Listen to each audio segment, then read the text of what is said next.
First మిత్రమండలి మూవీకి సంబంధించిన positives చూస్తే సత్య కామెడీ బాగుంది. అక్కడక్కడ కొన్ని వన్ లైనర్స్ ఇంట్రెస్టింగ్గా ఫన్నీగా అనిపించాయి. ఇది కాకుండా మిగతా అంతా కూడా సినిమా ఎన్నాయింగ్గా, weakest writing, forced and loud comedy. Cinema అంతా కూడా చాలా వరకు ఎన్నాయిడ్ రైటింగ్, వీకెస్ట్ రైటింగ్ లాగా అనిపిస్తుంది. ఖచ్చితంగా వాకౌట్ చేయదగ్గ సినిమా. ఓటీటీకి వచ్చినా సరే అవాయిడ్ చేయదగ్గ సినిమా మిత్రమండలి. ఆ తర్వాత తెలుసు కదా, ఈ మూవీ ఒక ఇంట్రెస్టింగ్ కాన్ఫ్లిక్ట్ పాయింట్ని తీసుకొచ్చారు. ఆ పాయింట్ అయితే పర్వాలేదు, బాగుంది. బట్ దాన్ని డీల్ చేసిన విధానం అంటే రిపిటేటివ్గా అనిపించింది. దాన్ని డీల్ చేసిన విధానం, సాంగ్స్ అక్కడక్కడ పర్లేదు అన్నట్టు బాగున్నాయి. డైలాగ్స్ అక్కడక్కడ రిలేటబుల్ అనిపిస్తాయి. యాక్టర్స్ పెర్ఫార్మెన్స్ బాగుంది. అండ్ కాన్ఫ్లిక్ట్ పాయింట్ ఇందాక అనుకుంటున్నట్టుగా ఆ కాన్ఫ్లిక్ట్ పాయింట్ ఇంట్రెస్టింగ్ పాయింట్ తీసుకున్నారు. బట్ ఎగ్జిక్యూషన్ ఫెయిల్ అయింది. తమని సినిమాకి బిగ్గెస్ట్ నెగిటివ్ అంటే అసలు ఆ ట్యూన్స్, బ్యాక్గ్రౌండ్ మ్యూజిక్ చాలా వీక్గా ఇచ్చాడు. సాంగ్స్ ఓకే కానీ బట్ బ్యాక్గ్రౌండ్ మ్యూజిక్లో చాలా వరకు డల్ చేస్తాడు సినిమాని. డైలాగ్స్ బాగున్నాయి కానీ అంటే ఎట్లా అంటే సినిమా కథనం ఏమీ నడవదు, స్క్రీన్ ప్లే అంత ఇంట్రెస్టింగ్గా అనిపించదు, మనం ఎమోషనల్ కనెక్ట్ అవ్వము. కానీ అక్కడ డైలాగ్స్ మాత్రం చాలా బరువుగా, భారీగా పేలుతుంటాయి. అది మనం కనెక్ట్ అయ్యే పాయింట్ ఎక్కడ ఉండదు. సో ఈ మూవీ కూడా ఓటీటీలో వచ్చిన కూడా స్కిప్ చేయదగ్గ మూవీ. ఇక థియేటర్లో అయితే ఈజీగా స్కిప్ చేసేయచ్చు. తర్వాత డ్యూడ్ పాజిటివ్స్ చూస్తే ఫస్ట్ హాఫ్ బాగుంది. Especially 20 minutes of pre interval bank బాగుంది. సూపర్ డూపర్ ఏం కాదు కానీ బాగా ఎగ్జిక్యూట్ చేశాడు అనిపించింది నాకు. మ్యూజిక్, బ్యాక్గ్రౌండ్ మ్యూజిక్ చాలా పెద్ద యాసెట్ ఈ మూవీకి.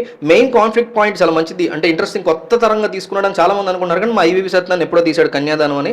శరత్ కుమార్ క్యారెక్టర్ని బాగా బిల్డ్ చేశారు అనిపించింది మూవీలో. నెగిటివ్స్ చూస్తే సెకండ్ హాఫ్ చాలా డల్ అయిపోయింది. ఫస్ట్ హాఫ్ మంచి బేస్ మీద తీసుకుని సెకండ్ హాఫ్లో దాన్ని కంటిన్యూ చేయలేకపోయాడు మొమెంటమ్ని. ఎండింగ్ బాగా రొటీన్ పాయింట్, కొత్త పాయింట్ అయినా కూడా రొటీన్గా దాన్ని కట్ చేసేసరికి, మంచి కొత్త పాయింట్ తీసుకుని ఎండింగ్ వచ్చేసరికి రొటీన్గా కట్ చేసేసరికి కాస్త ఎన్నాయింగ్గా అనిపించింది. చాలా ప్రెడిక్టబుల్గా కూడా ఉంది సెకండ్ హాఫ్ డ్యూడ్ సినిమా. ఇక కే ర్యాంప్ చూస్తే మంచి వన్ లైనర్స్ ఉన్నాయి. సినిమా మొత్తం కూడా ఫన్గా వన్ లైనర్గా ఉంది. Especially first half Kiran Abbavaram రోల్ని బాగా క్యారీ చేశాడని చెప్పుకోవచ్చు. సినిమాకి biggest positive first హాఫే.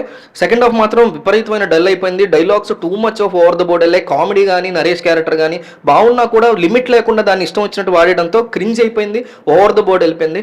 Story line కానీ అంటే చాలా routine and normal, very predictable story line తీసుకున్నాడు. అది ఇంకా యూనిక్ పాయింట్ తీసుకుని చెప్పుంటే బాగుండదు అనిపించింది. ఓవరాల్గా ఈ 4 సినిమాల్లో మిత్రమండలి డెఫినెట్లీ ఇగ్నోర్ చేయొచ్చు, అవాయిడ్ చేయొచ్చు. తెలుసు కదా, ఓకేగా ఉంది. అర్బన్ ఆడియన్స్ కొంతవరకు కనెక్ట్ అవుతుంది తప్ప వాళ్ళు కూడా పెద్ద చూడలేరు. ఇక తప్పదు అనుకుంటే ఓటీటీ కోసం వెయిట్ చేయండి తప్ప నేనైతే అది రికమెండ్ చేయట్లేదు ఓటీటీకి కూడా. డ్యూడ్ సినిమా, కే ర్యాంప్, ఈ రెండు కూడా ఫస్ట్ హాఫ్ వరకు బాగుంది. నేను దివాళీకి వెళ్ళి సరదాగా ఎంజాయ్ చేస్తాను అనుకుంటే, దివాళీ సీజన్ కాబట్టి మస్ట్ వాచ్. ఈ రెండు కమర్షియల్గా కూడా రెండు బ్రేక్ ఈవెన్ అయ్యే ఛాన్సెస్ ఉన్నాయి. దివాళీ సీజన్ వల్ల బ్రేక్ ఈవెన్ అయ్యే ఛాన్సెస్ ఉన్నాయి. లేదంటే ఈ రెండు సినిమాలు కూడా నాట్ ఎట్ ఆల్ రికమెండెడ్. ఓటీటీలో వస్తే చూడదగ్గ సినిమాలు ఈ రెండు. బట్ థియేటర్కల్గా వెళ్ళి చూడదగ్గ సినిమాలు అయితే కాదు. ఈ 4 ఏవి కూడా లేవు. బట్ దివాళీ సీజన్ నేను ఏదో ఒక సినిమాకి వెళ్ళాలి, చుట్టాలు వచ్చారు, లాంగ్ వీకెండ్, ఫ్రెండ్స్ కలిసి వెళ్ళాలనుకుంటే మాత్రం కే ర్యాంప్ కానీ డ్యూడ్ కానీ ట్రై చేయొచ్చు. నేనైతే పర్సనల్గా డ్యూడ్ని ప్రిఫర్ చేస్తాను. బట్ థియేటర్కి వెళ్ళి చూసేటువంటి, ఎగబడి చూసేటువంటి సినిమాలు ఈ సీజన్లో అయితే ఒక్కడు కూడా రాలేదు.